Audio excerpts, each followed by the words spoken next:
Tonight, we are continuing our 360 ride on Colorado's Green Dream. And no, it's not weed this time. It's our state's electric car future. Some Democratic lawmakers are pushing bills to incentivize people to buy EVs. Our new governor wants all renewable by 2040. But can an electric car really handle I-70? Well, some say no way. And tonight, Denver 7's Jennifer Kovaleski is revisiting the electric car debate. Imagine the satisfaction of never having to fill up at the pump again. Instead, you connect your fast charger and fuel your electric car. For many, this is the green dream. But should you get a free ride in the HOV lane just for having one? And is it really realistic in snowy Colorado? Let's take a 360 ride for 7 perspectives. First up in this green dream debate. So this is my nerdy name tag. Our self-declared EV geek. It's not solar powered yet. Nigel Zide is more than a big fan. This is called a CCS. This one, which is called Chadamo, which in Japanese means have a cup of tea. Once driven, forever smitten, really. He sells the electric Leaf at this Boulder Nissan dealership. There's nothing better than seeing someone's face when they first pull away in one of these. To visualize it for people is, I think, the way to go. And here's how he sells the reason to go electric. 1 pound of CO2 would be a 30.5-inch diameter yoga ball.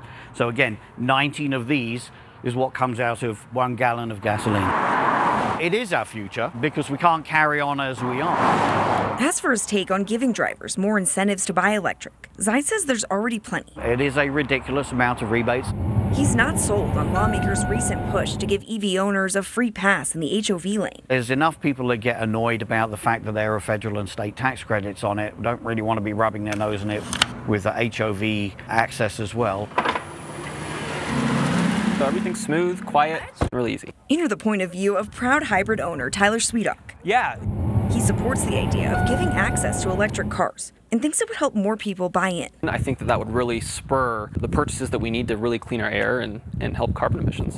The time to act is now. Next up in the driver's seat, Colorado's Governor Jared Polis, 10 days into his new job. It's done. He took on Denver's brown cloud with his first executive order. Polis is pushing Colorado to become a zero-emission state, a move experts say will give consumers more electric car options. Zero-emission vehicles clean our air today. So clearly our governor is all for giving incentives to push his green dream agenda, especially with his ambitious goal of all renewable by 2040. Before you go making up your mind, Jaguar's first fully electric car. The head of Colorado's Automobile Dealers Association wants to put a halt to all of it.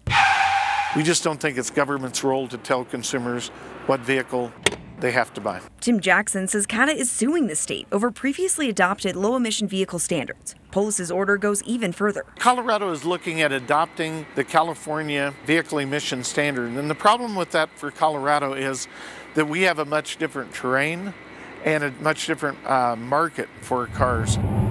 He views any added incentives to buy EVs as unfair to most car owners. Jackson points to the data.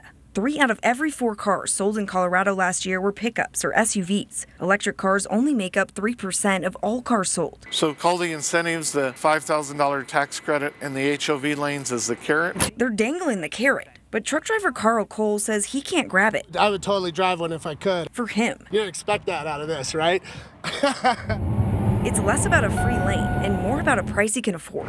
If I could see an electric car for like 15 grand, somewhere in that market. I'm definitely a consumer of fuel. And fellow truck lover Jerry Manley shares a similar view. But forget the incentives. He's not sold on the technology. It's like everything else, the disposable world, and I don't want to buy a disposable car. Should the government be incentivizing a specific choice in the market? Last up in the driver's seat, Britton Nass with the Independence Institute, that libertarian think tank in town.